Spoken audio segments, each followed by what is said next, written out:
Russian President Vladimir Putin says his country will deploy tactical nuclear weapons in Belarus's territory next month. Ukrainian forces launch attacks in Zaporizhia to block Russian advances in the region.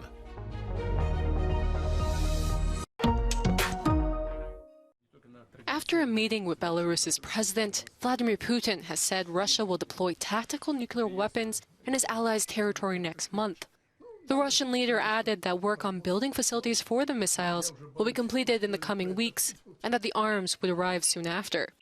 Short-range tactical nuclear weapons have a limited yield and are intended for use against troops in the battlefield. Russia used Belarus to launch part of its full-scale invasion last year, and the two armies have since escalated their cooperation. The move comes as Ukraine steps up its counteroffensive against Russian forces. Ukrainian forces are increasing their counteroffensive against Russia in Zaporizhia as Moscow claims to have fought back against the attacks. 80% of the Zaporizhia region is held by Moscow, but is a strategic point for Ukraine as it breaks the corridor that would allow Russia to connect the Crimean Peninsula with the Donbass. Ukrainian officials say they've made progress in Bakhmut and other cities.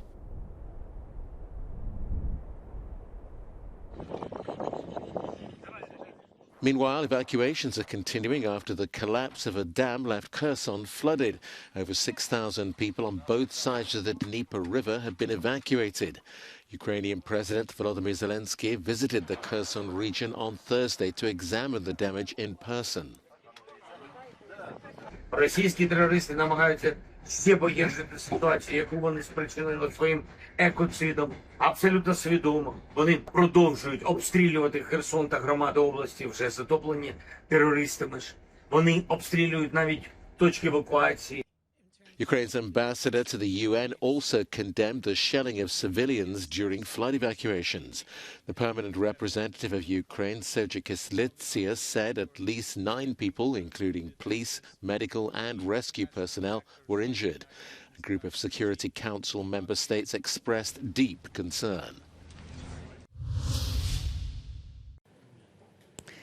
The Ukrainian counteroffensive has begun, said the Institute for the Study of War on the 8th of June, adding that Ukraine has conducted counteroffensive operations with differential outcomes in at least 3 sectors of the front as part of wider counteroffensive efforts that have been unfolding since Sunday, the 4th of June. Now, in the east of Ukraine, Ukrainian troops have moved onto the offensive in and around Bakhmut. They have conducted localized attacks in the western Donetsk, eastern Zaporizhia region border, and appear to be conducting ground attacks in western Zaporizhia region in the area south and southwest of Orikhiv. The Institute for the Study of War says the counteroffensive won't likely unfold as a single grand operation. It will likely consist of many undertakings at numerous locations of varying size and intensity over many weeks. Ukrainian forces are continuing to try to surprise the Russians about where the main effort will be.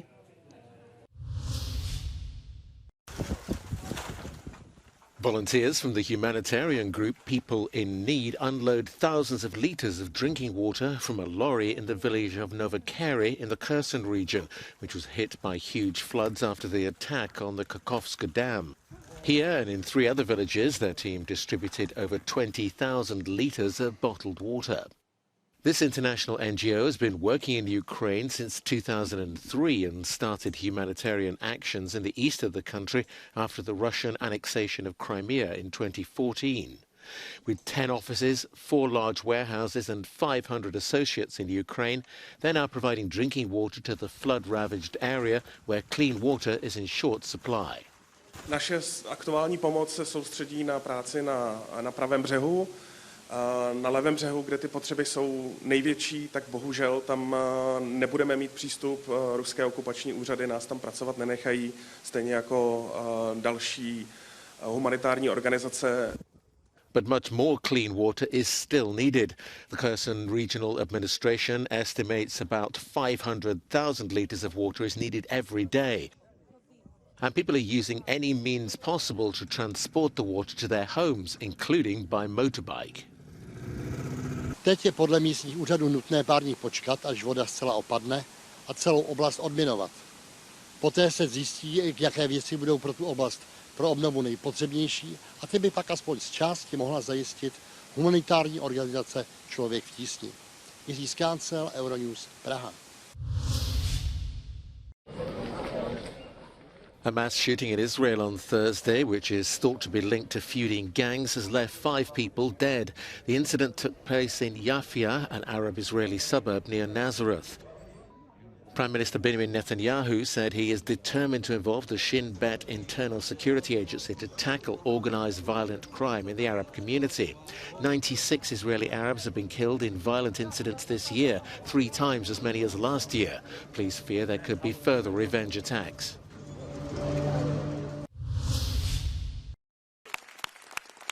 The EU is still celebrating the migration deal reached on Thursday evening after years of deadlock. It's a deal that should allow the burden of taking care of asylum seekers to be better shared if a country feels overwhelmed by arrivals at its borders.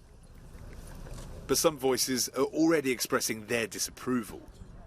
And without any surprises, Hungary and Poland are among them. The Hungarian Prime Minister Viktor Orban says it's unacceptable. And it's exactly how one MEP from his political party, Fidesz, explains it. Well, the problem is that this deal is not a solution to the long-standing problem of illegal migration into Europe.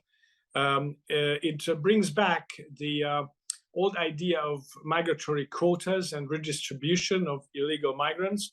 That has been on the table for some time. It has proven to be a spectacular failure. It has not solved the illegal migration crisis in Europe. On the contrary, it has contributed to making it worse. What the agreement says is that EU countries will be able to choose different options. They can accept a certain number of asylum seekers, either paying €20,000 for each person they reject and then put this money into a fund managed by the European Commission. But they can also choose to offer material assistance for a similar amount. Hungary and Poland were 2 of the countries that voted against the text. Instead, others like Italy accepted the deal after a series of concessions. And it's support that's very important, given that it's one of the most affected countries. Just this year, Italy made up for 80% of the people entering the EU by sea. L'Italia riteneva e ritiene, insomma, che si possa sempre fare qualcosa di più, però è chiaro che dovevamo raggiungere una mediazione, siamo molto soddisfatti per quelli che erano stati i punti di partenza. The decision was adopted by a qualified majority and still needs to go through difficult negotiations with the Parliament. But for the European Commission, the deal is already a huge milestone and it expects it to be adopted by February 2024. Kazakhstan launched a new platform for global opinion exchange. The Astana International Forum brought together participants from various countries to tackle major global challenges through dialogue. Ever since the beginning of this very tragic conflict in Ukraine, we realized ever so clearly that this is the only foreign policy that we can pursue. It's not only successful, has been successful over the past 30 years, but it is the only foreign policy that is possible for a country like ours. We are now on the verge of really expanding and really changing the nature of our relations with the European Union, as we think that these relationships can branch out beyond the traditional energy cooperation and supplying of Kazakh oil to Europe. Climate change, energy and food security participants here at the forum brainstormed solutions to the numerous problems the world is facing. In Europe, the main challenge is lack of generational renewal. How to encourage young people to be a farmer. During 1 decade, we lost 3 million farms in European Union. To give a good proposal for the young people to be a farmer.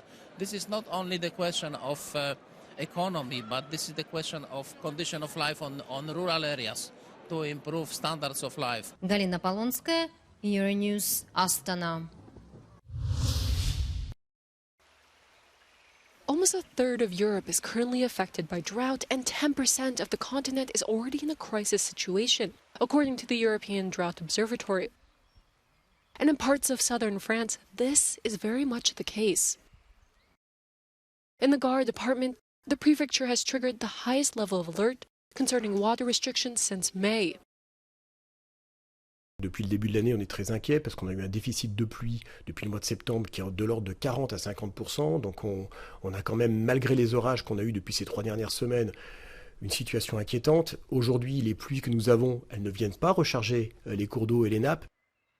Residents from the affected areas are no longer allowed to fill up their swimming pools and must restrict the amount of water they use for their gardens. Agricultural irrigation is only permitted at night.